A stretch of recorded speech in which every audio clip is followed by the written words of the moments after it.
जय हिंद दोस्तों, बड़ा वीडियो। यदि आपकी पेंशन कम है तो आप क्या करेंगे। हाँ जी दोस्तों, ये भारत सरकार का लेटर है। रक्षा मंत्रालय, पूर्व सैनिक कल्याण विभाग, department of ex serviceman welfare, Raksha pension शिकायतें। और उनके पास कितनी शिकायतें, आप 386 शिकायतें। उनका किस किस का नाम है, किस किस ने ग्रेविंस डाला है और किस किस की पेंशन कम है। OROP-2 सर्कुलर नंबर 666 के साथ आपकी पेंशन कितनी होनी चाहिए और कितनी कम है या ज्यादा है, इसके बारे में ये पूरा डिटेल वीडियो। सबसे पहले ये लेटर है जो कि पीसीडीए को फटकार लगाई है। कहा गया है कि क्यों नहीं आप पेंशन में सुधार कर रहे हो। जो कि ग्रेवियंस का मतलब है, यदि किसी ने सीपी ग्राम पर ग्रेवियंस डाला है तो 30 दिन में आप डिस्पोज ऑफ करके उसका चेंज करिए, कोरिजेंडम पीपी इश्यू करिए और सीधा पीसीडीए पेंशन द्रौपदी घाट प्रयागराज को लिखा है।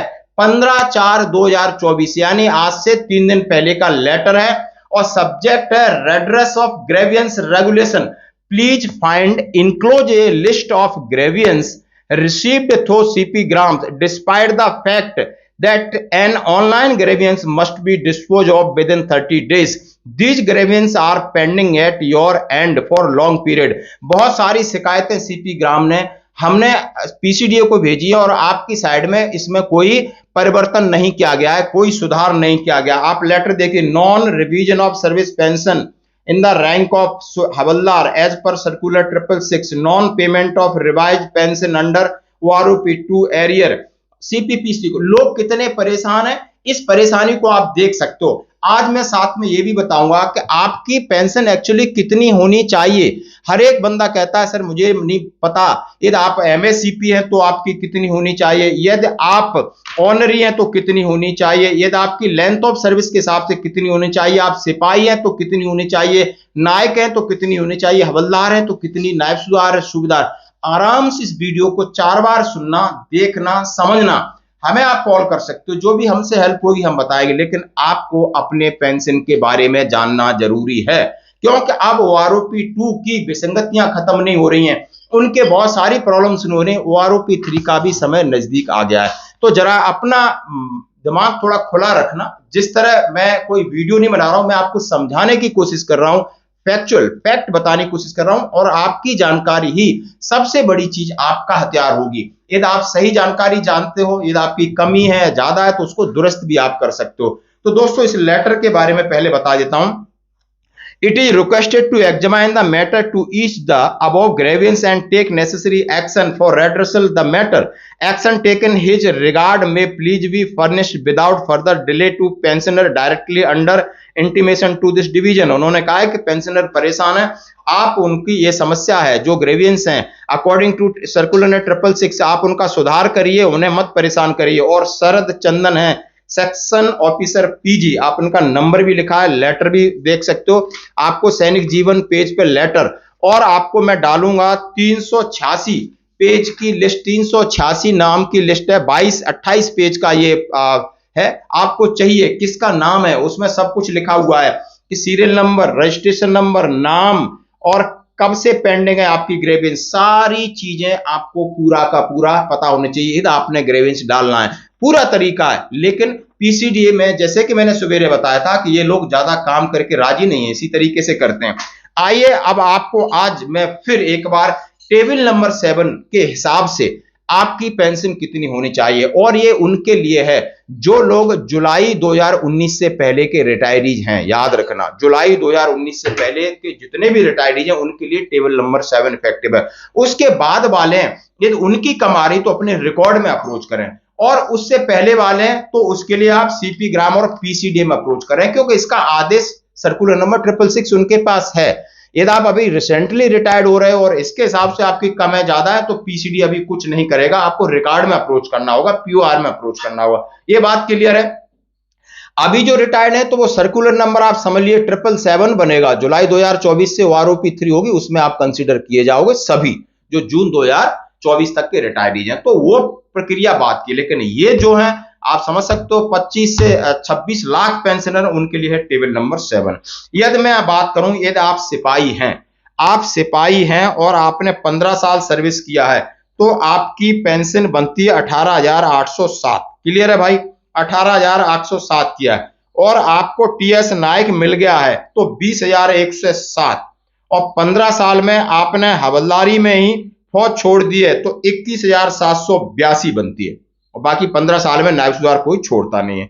आप मेरी बात समझ गए। यदि आप सिपाही हैं और आपने 17 साल सर्विस किया है तब भी आपकी 18,807, नायक है तब भी 20,107, और हवलदार है तब भी 21,782 बनेगी।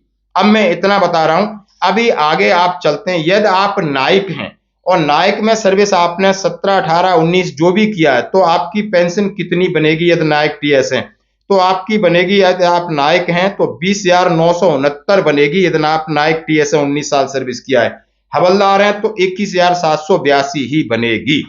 अब आइए आगे बढ़ते हैं। यदि आप नायक हैं और सर्विस आपने पूरी किया है 22 साल तो आपकी पेंशन कितनी बनेगी? आपकी पेंशन बनेगी 21,244। यदि आपने 22 साल सर्विस किया है, नायक हैं तो 21,244 बनेगी।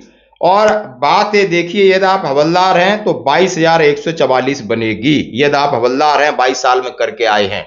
और ये लोग 1 जुलाई 2014 के बाद जो पूरी सर्विस नहीं करके आए उन्हें वो आरोपी मिल ही नहीं रहा है, जरा उनके लिए नहीं है, ये भी बड़ा ध्यान रखें। वो जो कलर सर्विस करके आए वहीं पर अपना कॉलम देख सकते हो। टेबल नंबर 7 मैं आपके साथ सामने आज फिर अपलोड कर रहा हूं, प्लीज देखिए, देखिए, समझिए। हाँ, बिल्कुल सही बात है। अभी मैं बात करूंगा, यदि आप हवलदार हैं, यदि आप हवलदार हैं और आपकी सर्विस है दोस्तों 24 साल सर्विस है तो आपको कितना मिलेगा? आप देख सकते हो, यदि आप हवलदार हैं तो 22,257 मिलेगा।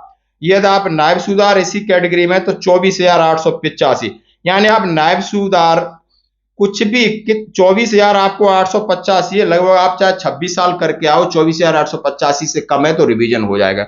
यदि आप हवलदार है 22,257 ही है, चाहे आप 24 किया है, 25 किया है, 26 किया है, हवलदारी में 22,257 है।